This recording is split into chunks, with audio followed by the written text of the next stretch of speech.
What no one tells you about quitting alcohol. Well, they never told me anyway. Not that I ever listened to somebody tell me how to quit alcohol, but they never told me. I don't know who you are or why you might be watching this video. You might have a drink problem, you might be trying to quit alcohol, you might have already quit alcohol. You might just be curious about some kind of alternative thoughts on quitting alcohol. But this video is not a ra-rah-rah. Isn't it amazing that I've quit alcohol? Look how much energy I've got. Look how bright my skin is. Oh, I can think so much more clearly. It's not that type of video. I'm sure that happens when you quit alcohol.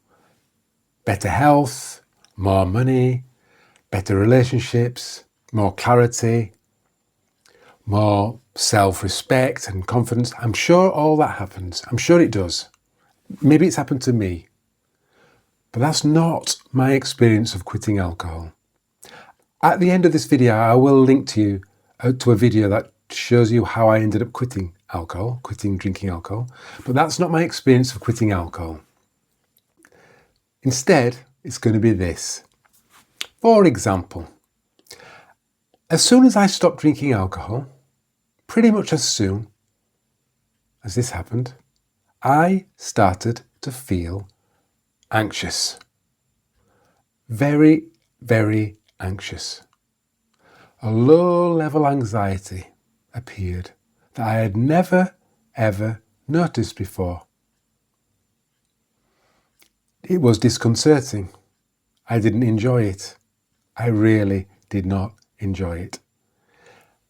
I guess drinking alcohol allowed me to hide from that anxiety. So that's not a good thing, hiding from anxiety, but it was a bit of a shock.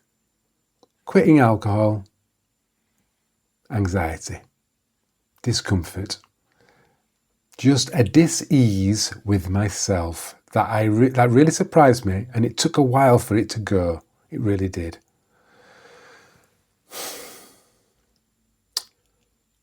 The next thing that disturbed me was I had been drinking for probably 30 years. You go to pubs, bars, you have a drink.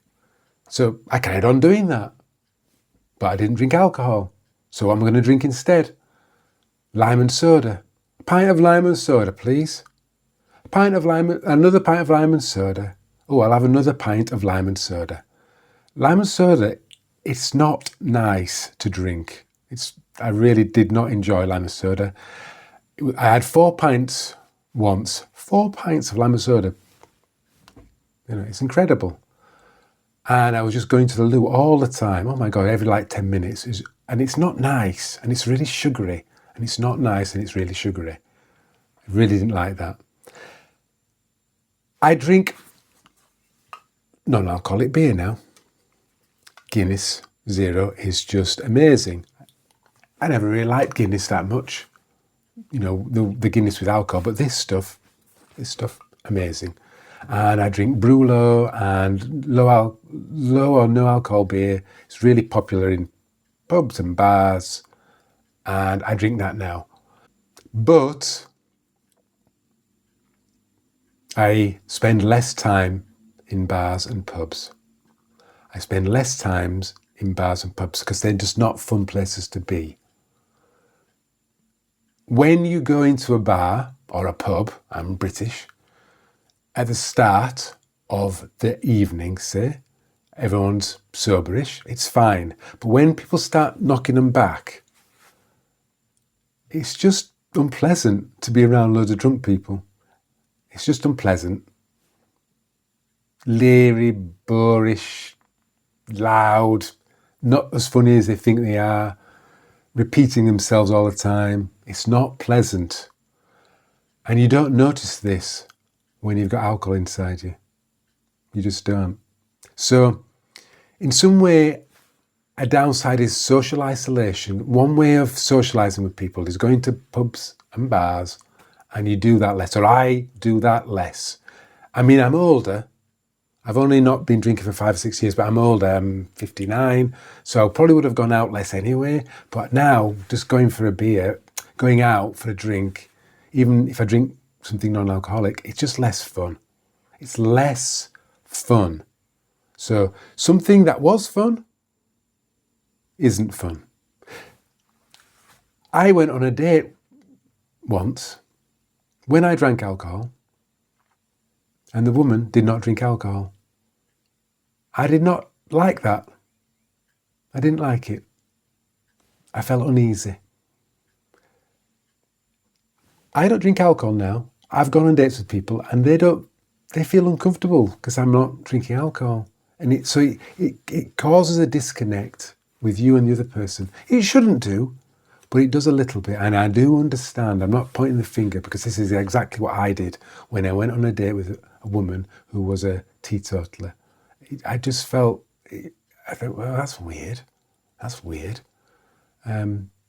So that's another downside. There's a social isolation and disconnect.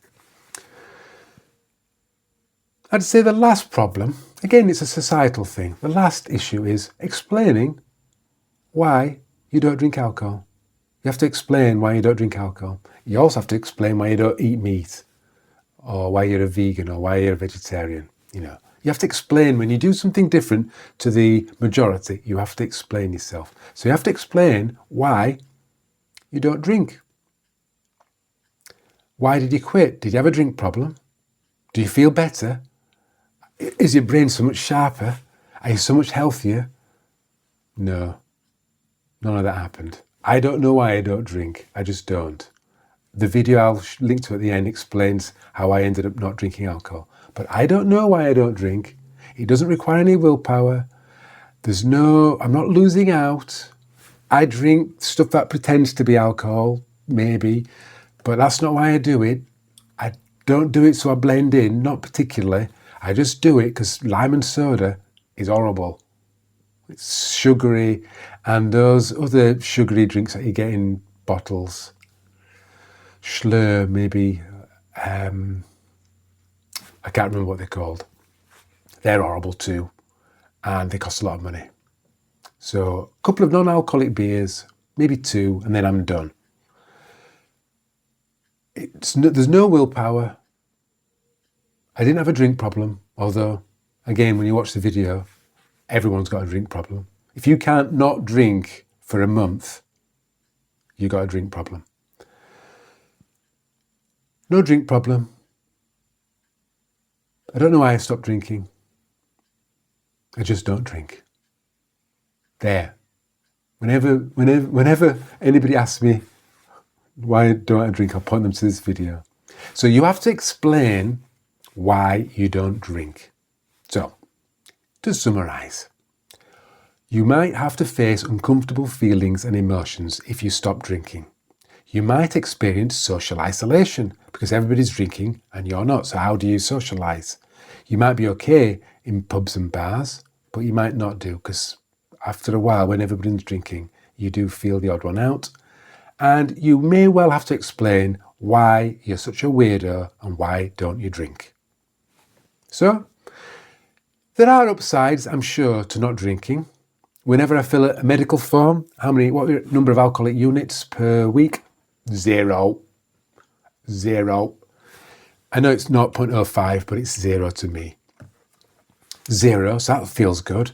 But I don't feel better, particularly. I've always been fit and healthy, and I'm still fit and healthy. I don't feel better. I don't think my skin's any better. It might look like it is to you, but I look like this when I was 5 or 6 years ago, I'm sure. My weight didn't go down particularly. I do miss red wine sometimes, but not really. But I appreciate why people like alcohol, but I just don't drink it. So there you go. What no one tells you about quitting alcohol, should you have been interested. Here is the video where I go into how I ended up quitting alcohol. See what you make of it.